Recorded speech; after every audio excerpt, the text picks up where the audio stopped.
Hey everybody, Michelle Neski, the Posh PA, here to talk to you a little bit about how to stay healthy both mentally and physically on your journey to becoming a healthcare provider and as a practicing provider. So whether you're a PA, an MD, an RN, these things will all apply to you.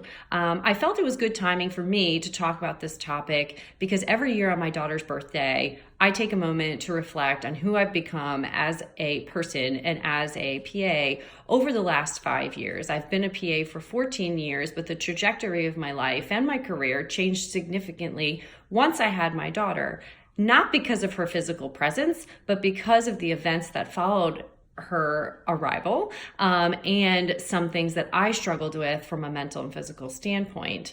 When I had her, I was 36 years old. And I had just moved to a new state. And prior to that, I had been working full-time as a PA in oncology. I was the manager of my unit. I was the president of an association. I was very involved with students. And I was working really hard. And I was really career-oriented and career-focused, as well as my husband, who is also a surgeon. So we were both busy professionals. And for a number of reasons, we wound up moving to South Carolina and we bought a home and we were getting settled. And whoops, my daughter decided to arrive 3.5 weeks early. And so at that time, there was a lot of feelings of loneliness and difficulty transitioning into being a mom, but also I had no job lined up for myself for after, I had her and I knew that I wanted to go back to work. So, I struggled, from a psychological standpoint with postpartum depression and anxiety. I later had a complication from labor that I discovered 6 weeks after.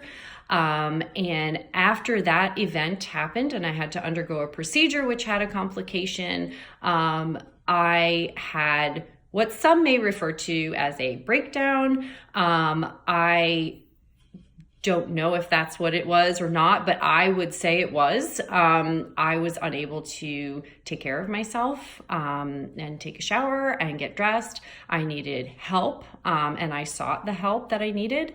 I had never felt so out of control in my entire life. So with the help of my family, my amazing husband, my amazing psychiatrist, and some medication, I was able to get back on my feet fairly quickly. Also at this time, Mia was a colicky baby and very difficult to manage. So we had a lot of elements that were playing into all of this, and I hadn't even thought about going back to work yet. Nonetheless, I was able to get myself feeling better from a mental standpoint. And the one thing that really helped me once I was able to be more independent was exercising. And it changed. I have always exercised my whole life, but just being able to give myself those 30 minutes every day, even with a baby, even with other responsibilities, and just giving myself that leeway, I was able to really grow stronger and both mentally and physically. And the events of that time have shaped who I am today and what I do for myself, my family, for pre-PAs, and for my patients. I found a community of people that inspire me to be better. I focus on positive aspects of my life at all time. I take moments for self-reflection that are much, much needed. I stopped apologizing for a lot of things and blaming myself for the guilt that I had during that time. And I still at times have to do that and remind myself that we all struggle through hardships. We all struggle through adversity. And I feel that these experiences have taught me how to be more compassionate to patients who have undergone mental illness or even those that are undergoing a really difficult time in their life. I have much more empathy for them and I am a better person and I am a better provider. So how do I stay healthy? I stay healthy by exercising 30 minutes a day. I make all my meals ahead of time. What I put in my body is really important to me and it makes me feel good. I also take time for myself, as I said before, and make sure I'm not spending too much time glued to my phone or on electronics, and really take needed time off when I feel like I'm getting overwhelmed. And like I said before, I also stopped blaming myself and making apologies for things, and just allowing myself to be. I have tried meditation and some other tools like that, although I'm not very good at them. I do try to work on them. But one thing that has been a real game changer for me has been focusing on personal development and reading personal development books that encourage me and inspire me to do better, and surrounding myself with a community, like I said before. Subsequent, over the last couple of years, as you guys know who follow me here on Instagram, I have really been able to help a lot of people, both as a health coach and as a pre-PA coach, on their journey to PA school and beyond, which has been super rewarding for me. And I only have the confidence and ability to do this because of the tools I've gained and learned over the last 5 years. So every year on my daughter's birthday, I say a little prayer for her. I say a little prayer for the subsequent children that I lost, or pregnancies, I should say, that I lost. And I say a little prayer for myself because my daughter is an only child, and she will be an only child for a number of reasons. And I am okay with that. And that is something that I struggled also for a really long time with, is not being able to give her a sibling.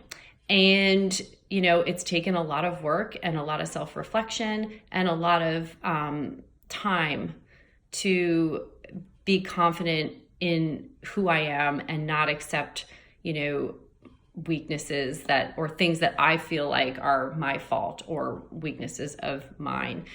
And so I really, really try, you know, as a person and as a healthcare provider, taking care of other people, to promote mindfulness and to promote exercise, which gives you positive endorphins, good nutrition, but also balance in your life. It's all about balance. And so this is a daily struggle for me. You know, am I doing too much of one thing or the other? And so really over the last 5 years, I've been able to keep myself as healthy as I've ever been in my entire life at 41 by doing home workout programs, you know, drinking a nutrient-dense shake every morning, meal prepping for myself, personal development, and taking time for fun with my family and my friends, and sharing it with you all, and really doing things that I love and give me positivity in my life, which is helping you all on your journey, whether that's a fitness journey, a healthcare journey, whatever. It's very, very rewarding for me. So that's how I keep myself healthy, strong, physically, mentally. I also wash my hands incessantly, which helps quite a bit. I keep up to date on my immunizations, you know, all of those easy things that you kind of forget about. But, you know, we've all had to overcome some adversity in our lives. And it's so important that you make sure you don't burn yourself out in your career because you are so focused on taking care of others. That's one of the number one things that us as healthcare providers do. We take care of others. And so sometimes we give so much of ourselves to others, we don't give anything to ourselves or our families. So it's a really, really important thing to be mindful of and learn about yourself as you kind of move through the process and start taking care of patients and start working. So, I have a lot more tips, a lot more blog posts about this at michellenesky.com. So please go ahead and check out those blog posts. Hopefully they'll be helpful for you. And as always, you can reach out to me here on Instagram anytime you need. I hope you guys have a great day and see you soon.